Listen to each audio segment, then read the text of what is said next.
is a professor of media, culture, and communication in the NYU Steinhardt School of Media, Culture, and Communication.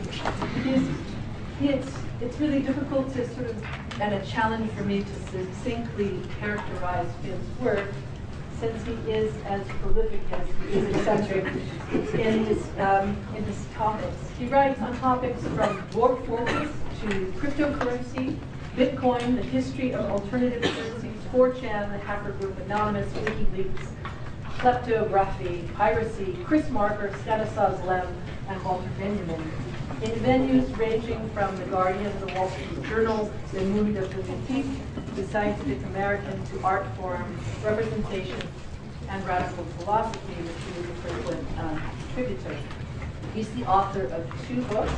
The first is Spam, A Shadow History of the Internet, and it was the winner of the 2013 Prose Award in Computing and Information Sciences. Beautifully written, I suggest you all check it out. Spam's etymology is a story of transitive and mutable meanings. It mirrors in the negative form, tells us that of unity, pejorative, the latter is persuasive, sharply exploitative, rather than vaguely beneficial. Finn argues that spam must be understood as a historical phenomenon. It starts with 1970 Monty Python sketch, Vikings chanting spam, spam, spam, overwhelming conversation in a restaurant that was reenacted endlessly in the forums of the early internet, but quickly mutates from this automatic duplication on the early non-commercial computer networks that became the internet. Through the 1995 to 2003 dot-com boom that gave rise to spam's entrepreneurs and the first efforts to regulate it. And to the more recent incarnation from 2003 to the present, the war of algorithms, where the war between spam and anti-spam slips over into the logic of publicity. And this leads us to his most recent book he co-authored with Helen Nussbaum, who was here last week, entitled Obfuscation, A User's Guide to Privacy and Protest. With this book, they both start by telling us, we mean to start a revolution, but not a big revolution. A humble revolution, full of dishonesty, full of dead ends, intricacy, waste, and uncertainty. Well, maybe at first it will be a small revolution. I think today he's going to build off of that in his very felicitous way that he has. So please join me in welcoming Finn Brunton.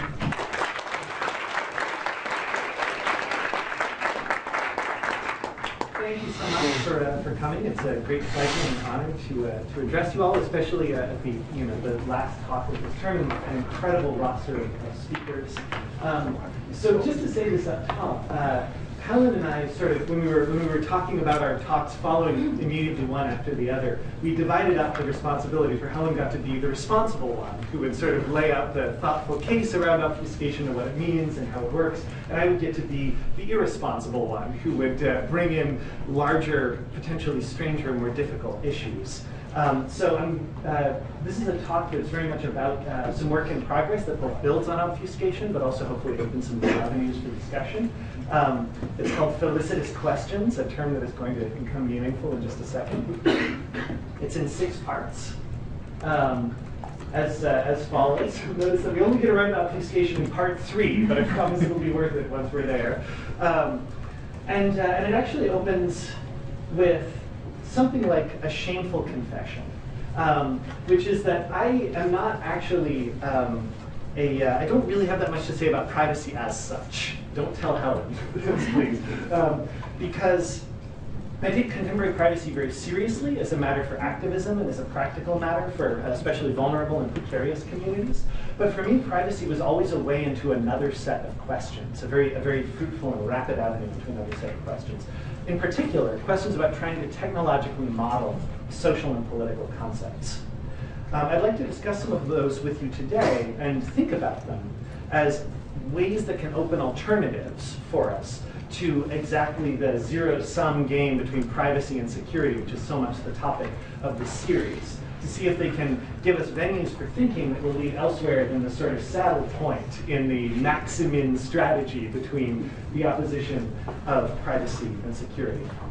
And I'd like to frame this historically, because historical work is a lot of what I do. My friend and colleague Lane Newman, who is a brilliant scholar of personal computing, describes the challenge of the work that she does as not getting history right, but getting history more. Not adding some neglected figure to the historical pedestal, but rather of filling out the history in precisely a way that makes pedestals unnecessary. Partially by finding the people, the actors, the technologies that didn't conceive of themselves historically in ways that correspond with our present understanding. To tell the many overlapping stories that make our account of the past more accurate, at the same time that it may make it less coherent. So part of what I'm going to try to do here is tell a story about privacy and computers that has very few people in it. Because I suspect that the baggage of people and their private lives is what's really slowing down our ability to think about this. It's sort of a provocation. This whole thing is going to be a provocation. So this story that I'm going to tell, the story about privacy in which people almost never appear, opens with the compression fracture that is at the very heart of network computing in the modern day. By the way, I apologize for the deep violet color of everything, but just roll with it. It's the color of the past, right? It's like faded videotape. It's a compression fracture at the very history, at the very beginning of network computing that lay between the culture of academia and the culture of the military. And to some degree, business, but we're going to mostly be talking about academia and military. Because of course, academia is a sharing and citation-driven reputation economy, where even the secrets are publicized.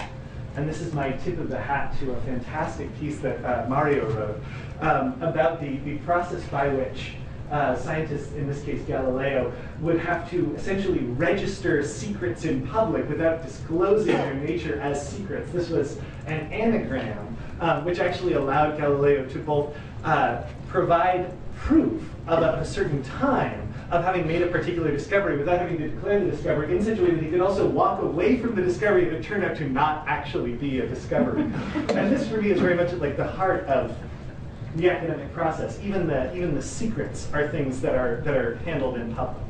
And part of the genius of a figure who is going to recur throughout the story that I'm going to tell you today, von Neumann, was his incredible ability to dance between the necessary secrecy of the military and the necessary publicity, the necessary structure of public life, public thought that makes up academia. A very complex dance indeed when you consider the fact that this guy who's next to him on the wall at Los Alamos was a spy. Complicated issues that had to be managed. And the core of this dance, for purposes of starting our conversation today, is von Neumann's open circulation of the EDVAC drafts, right? Of the documents that mark the beginning of the widespread use of electronic computation. We still use, most of us, machines that run on something like the von Neumann architecture, as it's called. And it was very much based on finding ways to circulate documents, to get the word out as much as possible, to keep this public. In this case, by describing the underlying logic without necessarily going too much into the hardware considerations, which still matters in national security, spreading these materials around with some specific stated goals, to find ways to be public, to be open, to be widely available. I certainly intend to do my part to keep as much of this field in the public domain from the patent point of view as I can, he wrote to Stan Frankel in 1946. And then in his deposition about the circulation of the EDVAC documents, he gave this as his goal in order to further the development of the art of building high-speed computers. This is something that is so much at the core of a particular way of doing computation academically that I want to highlight it here, not least because the people who actually followed the rules and did much of the work about the genesis of electronic computing, Eckert and Mauchly there, are sadly much less widely known, precisely because of the fact that from their perspective, von Neumann stole the glory by getting everything published widely and circulated widely, while they were abiding by the careful rules of keeping all of this secret, of finding ways to maintain some control over the flow of this information, because they understood their relationship to the military culture of computing. So you have this example on the academic side, right, of von Neumann, this extremely significant figure in the Cold War who's trying as widely as possible to publicize these crucial discoveries. And then there is no better icon of the collision that is about to take place between computers and the military attitude than this trench in upstate New York. I've wanted to write a piece about this trench for a long time. This trench is one of the cable lays for something called the Autobahn system, which was part of the parallel universe of Cold War telephony for military use. Because the US strategic community decided that rather than trying to figure out some system that would allow them to work with the phone company or trust the phone company, just built their own phone network, because why not? Because that's the sort of thing that you can do. There's a couple of key differences. It has a built-in override system. It's called the red phone. You can see one of them here. This is in the presidential bunker immediately after 9/11. It's not actually red, but the buttons are red. And the buttons are there because the Autobahn system allows certain handsets to override any other calls. So in the event of a true crisis, someone who's in the National Command Authority can automatically call anyone else. They built this whole vast architecture while keeping it essentially a secret, working with civilian engineers and various internal groups, sworn to secrecy to construct a global telephone system of incredible complexity that will allow you to call a specific phone on a specific desk on any US military base on Earth, which also included its own billing system, because of course it's the US military, so they have to build a giant parallel billing bureaucracy without anyone knowing about it. Until, of course, eventually the time came when it ceased to be useful and became more and more widely disclosed. For me, the icon of the intersection between these two processes, the process of the management of secrecy and the management of publicity, lies in the fact that von Neumann, as he was dying, the only orderlies who could be near him in the hospital were all from the Air Force. They had top secret clearance lest he babble something classified in his pain and delirium. And poor John Bigelow, who was a dear friend of von Neumann's, actually had to get his Q clearance, which was top secret Department of Energy clearance, restored so that he could go sit by his friend's bedside and read to him. And as von Neumann knew that he was dying, this is from the last talk he gave standing up, as he knew that his time was running away, he became very valedictory and started to sketch out future large-scale plans, future problems to think about in the work of doing computing. And this was a sentence that I'm going to come back to. Please hold this thought in mind. Divide all processes into those things which can better be done by machines and those which can better be done by humans, and then invent methods by which to pursue the two. So at the very outset of computation, you have this deep-seated struggle over both the hardware and what the hardware is for, over the nature of openness and publicity and academic structure and the nature of military secrecy, which brings us to part 2, and what should have been the title of this talk. Computer technology and surveillance. Right? It's kind of the theme in many ways of this series. It's a very crucial, salient topic. But this title, I've cut it carefully out of context here, is from an article in this issue of Computers and People from September 1975. It's actually by a guy named Paul Armour, who's from the Stanford Computer Center, worked at numerical analysis of RAND. And he wrote this article in 1975. Thatcher took office, right? The Khmer Rouge took power. Patty Hearst was arrested in San Francisco. This article is 45 years old as of relatively recently. Disco is still a thing. And it's based on Armour's congressional testimony. And it's not that it was prescient, even though it is, as an article. That's not why I'm showing it to you today. I'm showing it to you because it's boring. Because all the familiar issues are there. Hacking and exploits, the application of information processing tools to collating personal data and building automated dossiers, the use of universal identifiers and identity theft, wiretapping, speech recognition, state surveillance, even, very dear to my heart in my current research, a lot of thought about electronic funds transfer systems and their capture or use or theft by advertisers or the government. And yet this article just turned 45 years old. And the beauty of reading it now is that everything else in this magazine is a historical curiosity now, at best. What will become of word processing in the computerized office? It's very exciting. Telnet and packet communications. They're going to start building public networks to allow computers to connect together.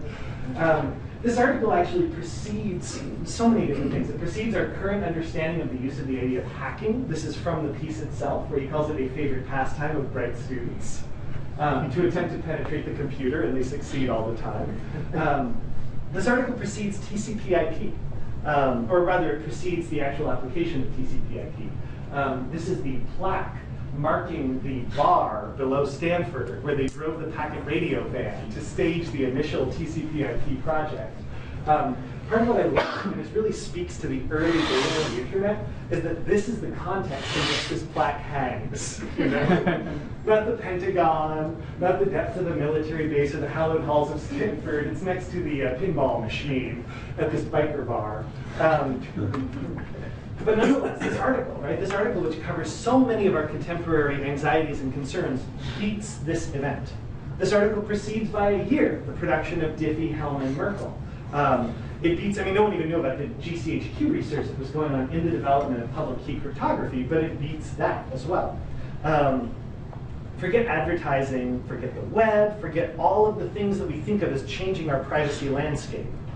This article is still, to a depressing degree, completely tediously accurate, except in one respect. The parts that are actually really historically painful to read now are not the parts where he's wrong, because he is in fact shockingly prescient, or not the fact where he's like sort of hand-waving giant hypotheticals that don't come to pass because he's giving congressional testimony for restrained and responsible. It's the fact where he's overly optimistic about us, where he assumes we're going to be wiser and do a better job of organizing the future of privacy on the internet than we actually turn out to do. And my goal here is precisely to set this up for you, not to give you a bunch of hot takes about now half-century-old questions, but instead to look at other possible avenues, other things that could get us away from the traditional dyadic structure of security and privacy, of publicity and secrecy. And to start by talking a little bit about what drew me to the obfuscation project and how that can sort of help frame the other avenue I'd like to suggest that we follow. So I wrote a book, as Chris very kindly mentioned during my introduction, about the history of spam. And the spam book was about a bunch of things. It was about writing the history of the network through its failures and so on. But the really interesting thing about the book for me, the thread in the book that was the most compelling, was about the bizarre arms race between spam platforms and filtering systems, between systems that were meant to reach human readers and systems that were meant to figure out what human readers were looking for so that they could block messages that were salient. After the early 2000s, spammers weren't trying to trick people into reading and responding, or rather, they were trying to do so only as a second-order effect. The goal of their system was instead to convince spam filtering systems of the humanness of the messages that were being sent. The only way to make money was by sending messages in enormous volume. The only way to do that volume was to automate. The automated messages were being caught by something that was administering an ad hoc Turing test. So the filters were trying to get registered as false negatives, as spam messages passing as legitimate, by pretending to be human enough to beat that system. When the user would flag the message, the anti-spam filter would evolve, and the spam message sending system would evolve. And what you ended up with was an extraordinary event. You can see not just in email spam, but in link spam and all these different systems, for which increasingly the human user, the human person seeing the message, was a second or third order effect of the system at work. And indeed, with things like link scanning systems, which are designed to fool Google's PageRank algorithm into valuing certain links higher than others, their apparatus was never meant to be seen by humans at all. They were generating enormous numbers of synthetic actors, of of algorithms acting in blogs, in wikis, and so on, to generate material which humans would instantly recognize as false. But the humans were never meant to see it. It was meant solely for Google's spiders. So what you have is a system in which the human almost never appears. Instead, it is trying to model itself based on PageRank's model of what humans think are interesting. So there's a multi-layered process happening here, an ongoing arms race that would produce many different absurd and fascinating and sometimes rather entertaining outcomes. These are book spam. These are projects that are designed to game Amazon's ranking system. These books don't actually exist until you buy them, and then the system scrapes a bunch of keywords relative to them, dumps them into a print-on-demand copy, and sends one to you for a couple $100. And of course, they seem ridiculous, and they are ridiculous, because they aren't really necessarily meant for people at all, except essentially by a vanishingly small percentage, by something that almost approaches a kind of accident. And there was no great sophistication to any of these systems. There didn't need to be yet. But the core of it was already here, which is looking at something that is understanding the alien dynamics of something that is not addressing itself to people, or is addressing itself to people in only the most remote way, that is actually largely addressing itself to other machines. And this is the similar thing that drew me to the process of looking at obfuscation. I don't know if Helen told you the canonical sort of story now of how she, canonical sounds very self-satisfied, but I mean the story of how she and I came to work on obfuscation together, which was that she was telling me about Track Me Not, a program that I believe she's described and discussed already. And she and I were sitting in her office together, and she was outlining Track Me Not to me. And I've been doing a bunch of research into radar, and in particular into the dropping of chaff as a way of defeating radar. Dropping things that will produce signals that look like the signals of planes, that look like the pings that planes produce, to make it harder to use anti-aircraft weaponry because it planes while they're in the air. And the reason why I thought of this was precisely that chaff is something that only works under extremely limited circumstances, right? It's not something that functions indefinitely. It lasts for only about 10 minutes, depending on your altitude, until it settles down. No human observer would be fooled by this, but it's perfectly clear to what the machine is built to find. And we found numerous other examples of this. And the book is as it exists, but there's a thread in it that I really want to draw out for us to think about privacy today, to think about kind of cracking this dyad of privacy and security, which is that there were these fairly obvious examples of obfuscation. Things like chaff or legal over-disclosure, where people request some set of documents and you give them way, way more documents under the pretense of helpfulness to slow them down, to make the process of discovery more of a pain. But the things that really interested me in obfuscation, just like the things that really interested me in the history of spam, are examples that have to do with selectively identifying kinds of machines and kinds of humans, and including or excluding them from being able to read them. Being able to identify things that are well suited to particular kinds of analysis, and identifying and targeting those, or trying to sort of block and stymie those. Being able to recognize that there are actually multiple actors involved in the process, and most of them aren't human, and therefore being able to figure out how to work with that, how to game that, how to take advantage of that. And that's where many of the other, to me, more fascinating examples start to come to the fore. Things like code obfuscation, right? Where code is something where you can't not let people examine your code under certain circumstances, right? So the solution is to come up with a mechanism that will still work for the machine, that will still in some sense be readable to the machine, but will be as opaque as possible to the human. And one of my favorite examples of this is substitution systems that will replace capital O's with zeros, which the computer will have no problem parsing, but which can lead the human, as they're trying to sort things out, into being led down many blind alleys. Similarly, one of the examples that I found really striking as we were sort of evolving this was a process called like farming, which is basically giant groups of humans that are registered on Facebook or other social networks that you can buy blocks of likes from, right? You need something to be liked up on Facebook, so you pay for some large population of people to sit there and just like it over and over and over again. Obviously, it is trivial for Facebook to identify people who never do anything except like some small family of products endlessly. So instead, they have to come up with a system, a quite elaborate system, so that the humans, with the assistance of bots and other software tools, can like a random range of things within which the liking of the things they're being paid to like can somewhat hide itself, can be masked, can begin to disappear. Which again, is not about doing something that's addressed to humans. It's about reverse engineering what Facebook thinks human activity looks like, coming up with a mock of that, and then within that being able to accomplish your goals. Just to take an example that will take us a little bit outside of obfuscation for a second, though, of a similar phenomenon, something very dear to me personally. E13B, the font on your checks. E13B, a font which is developed so that humans can read it. We can make sense of what these numbers are. But that the numbers also, they're not shaped this way for optical character recognition. They're shaped this way so that the particular layout of the magnetic ink in the printing will be readable by check scanning machines. So this is a system which is simultaneously addressed to the human eye and to a very specific set of technical systems, but in very different ways, in ways that will allow it to accomplish particular goals.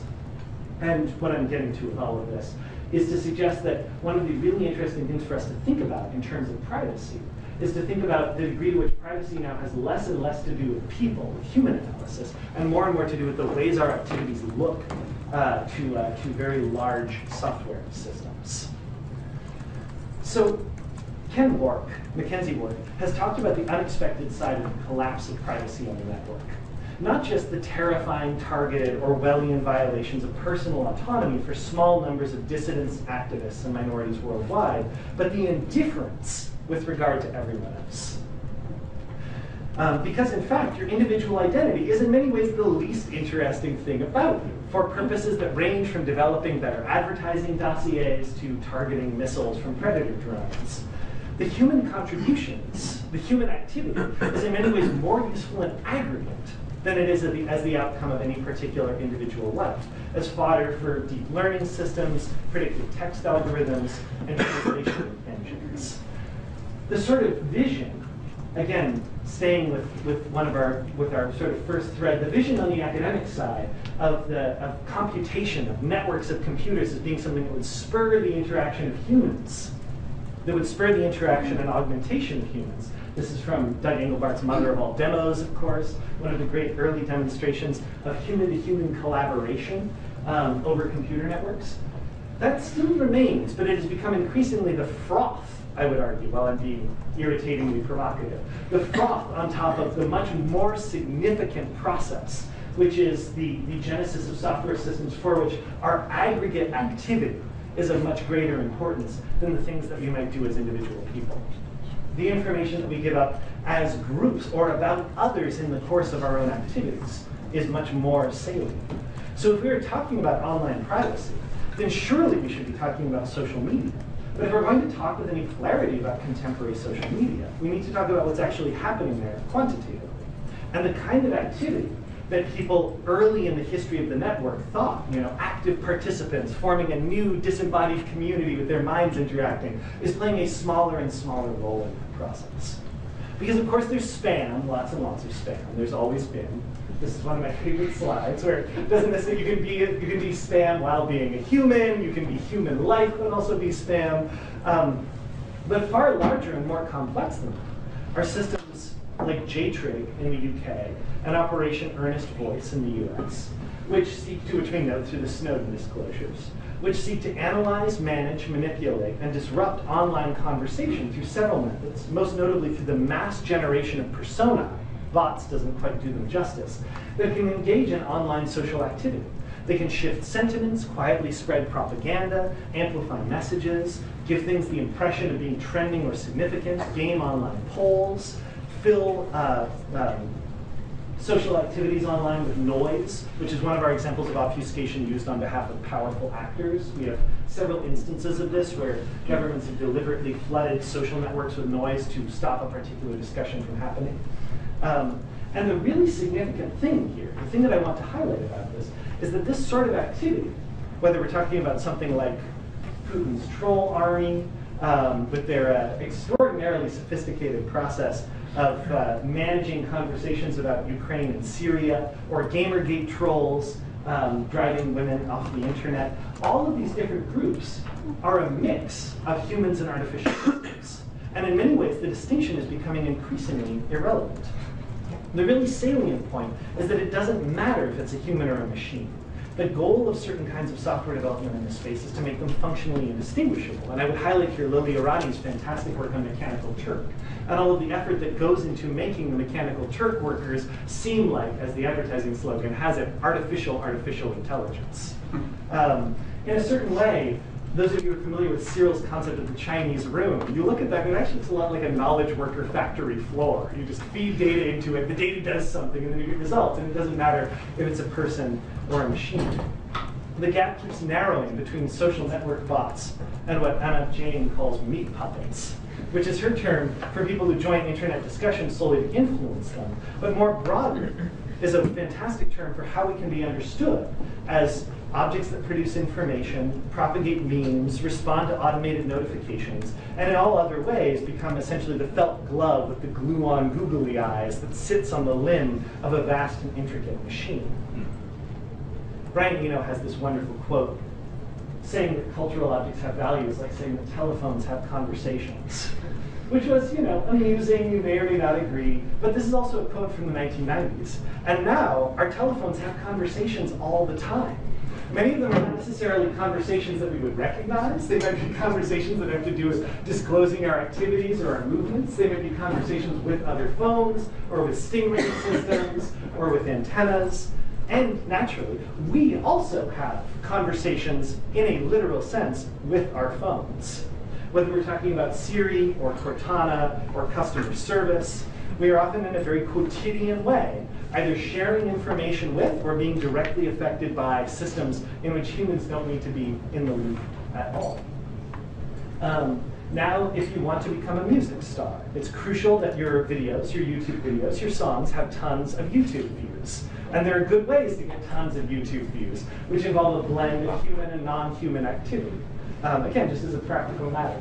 I'm not even going to comment on this next slide, which to me is just like having something shot into my brain. But this is the marketing technology landscape of 2015. Thank you. Many of these systems interoperate. Many of these systems kick in directly at the moment that you load a particular page or enter something into a text box, or God help us all, click on an actual ad. And many of these systems are moving the information around, again, in ways that have very little to do with what we might think of as human-driven surveillance or analysis. And the technologies that rely increasingly on the machines rather than the humans are, of course, having their own spin-offs. This is a really fantastic question to be asking on the part of law enforcement, and we can also ask it of them. And it's one where, again, just to sort of reinforce this point, one of the crucial outcomes of this is the indistinguishability, is the degree to which the humans and the machines begin to blend together. This is a marvelous dialogue from quite recently between the developer and M, Facebook's personal assistant system, which claims that humans train me, but it's not entirely clear what the relationship is between the humans and some kind of interesting deep learning system. He wrote a beautiful post about this that is essentially a detective story, as he tries to get M to either tell him what's going on or to give him a call or something. The fact that it's a challenge, the fact that he actually has to do this kind of anti-Turing test to figure out what's going on, is, I think, very indicative of our current situation. Now, all that I've said so far can seem like the confirmation of some rather old news. Turing's landmark argument from what he called various disabilities in computing, machinery, and intelligence. And of course, Turing's argument, in its extremely simple form, is that if you think machines are bad, you should see people.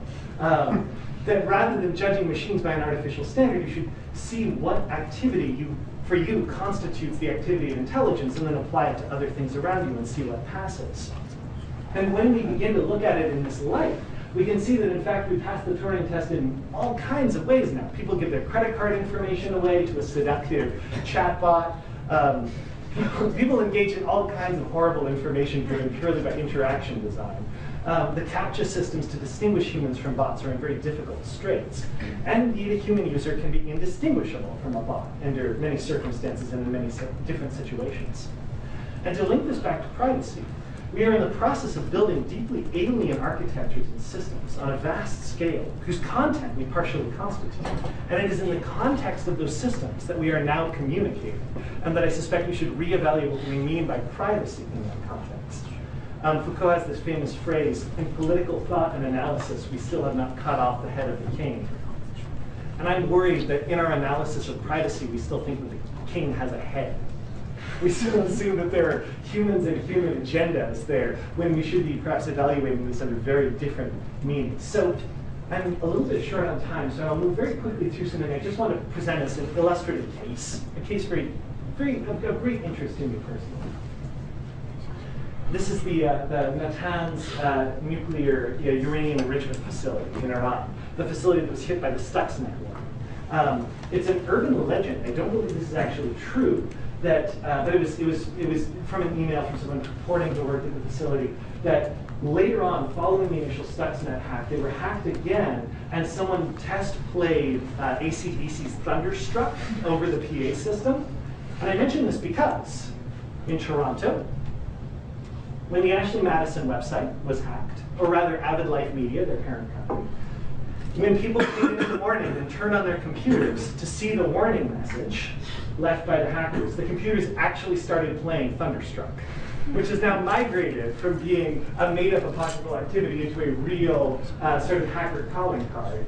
You all are, I'm sure, thoroughly familiar with the Ashley Madison story. I just want to highlight one crucial element of it, one really salient point for thinking about how our understanding of privacy, I think, needs to begin to shift now. Which is that, let us say that you are just thinking about having an affair. Ashley Madison has beautifully assembled user interface design to carry you along. As soon as you select something, you don't even click that button, it automatically carries you to the profile page.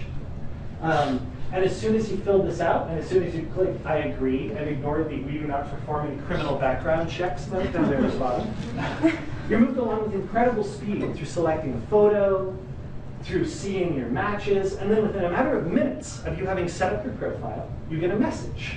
In this case, from 39 and lonely.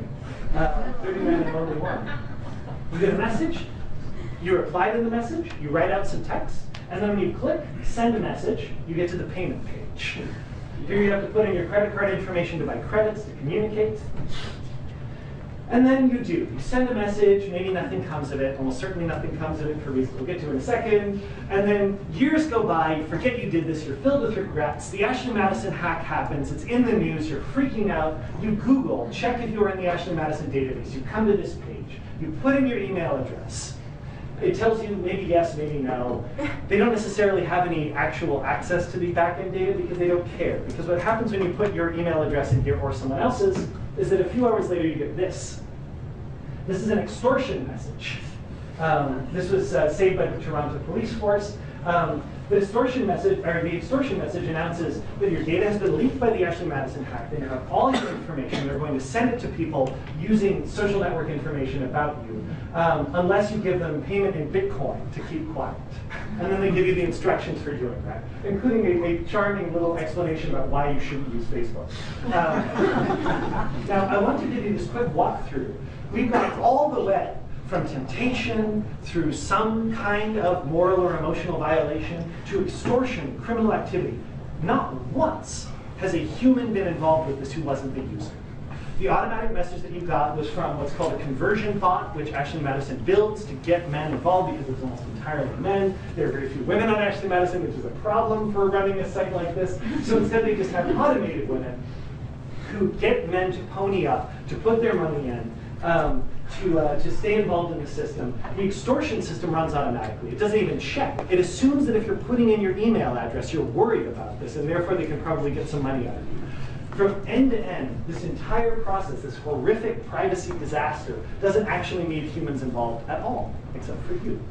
Now, in the interest of getting to the actual question part, I'm going to skip through. I always overdo it with talks, especially in the context of being able to be part of a series like this, because I really want to say everything. But the core of the close of this talk was to circle back. This is the Carinae Nebula seen through Google's Deep Dream system, which is a deep learning feature set that's trained on dogs, and then looks for dogs in every image. To circle back through this idea that we still are, and this is one of the things that Helen and I often disagree about to some degree. We are still often thinking about framing the concept of privacy in human terms. And just to close with the question that I started with, and to sort of stay in the spirit of the 1970s, this is Terry Winograd's dissertation about Shirley. Shirley was a natural text, natural language recognition system, and the idea was that this would beat the Turing test. This would be a brilliant artificial intelligence breakthrough because you could tell Shirley what you wanted it to do in a domain of geometric shapes called box world, and then it would do those things, and then you could, for example, ask, why is there now a pyramid on top of that cube? And Shirley could say, because you told me to put it there. And this was all very impressive. It really was. It was an amazing breakthrough. And then Winograd ultimately realized that this was not the way forward. Because, as he put it, humans do not analyze syntactic variables for truth or falsehood. Humans engage in felicitous questions. We have a deep and very human sense of what we mean when we say things, and what the context is, socially and physically, within which we say them. He uses a number of famous examples. Among them, if I ask, is there water in the refrigerator? What am I asking? I'm probably asking, could you get me some water from the refrigerator? I'm probably not asking, is there water in the molecules? Or I'm sorry, is there water in the cells of the apple that's sitting on the third shelf? We understand that part of the work of making better natural language systems is overcoming those kinds of complexities. But there's another component to the nature of our felicitous questions, which is that when we are having conversations, we understand what Helen calls context. We understand the relationships between friends and friends, friends and family, people and doctors, people and priests, people and lawyers. We understand all of these different sets of relationships and what we expect from them. It's truly interesting to watch as online systems begin to learn some of these approaches. But I would be really interested, and this is just something that I would like to unpack with all of you. I would be really interested in how we can start to think about big data and the analysis of big data from the side of the machines rather than the side of the people, to understand how it is that we actually look to the system that we have built. And I'm going to skip 25 minutes of talking about the history of communicating with alien intelligence and how it relates to the history of programming computers. I would love to discuss this with anybody who would like to talk with me about it afterwards, because as it turns out, there are many similar classes of problems between the two, and in the 1950s, they actually overlapped for a substantial period. But to instead get to the very close, which is to ask if we can start to think about these problems precisely because, and this is my big closing couple of sentences, I want to force us to think about dimensions of the analysis that we have around our privacy and around our personal information that might otherwise escape us because of the way in which we anthropomorphize things. Areas that we need to reevaluate more urgently than ever, not necessarily because we are in dialogue with artificial intelligence, but because we are nonetheless building alien orders around us. And those are the things that are surveilling us through our search queries, through our webcams, through our satellites. And the ways in which they change the rules about the nature of privacy are things that I would love for us to be able to have more dialogue about. So thank you for letting me kind of provoke you here, and I welcome any questions or discussion.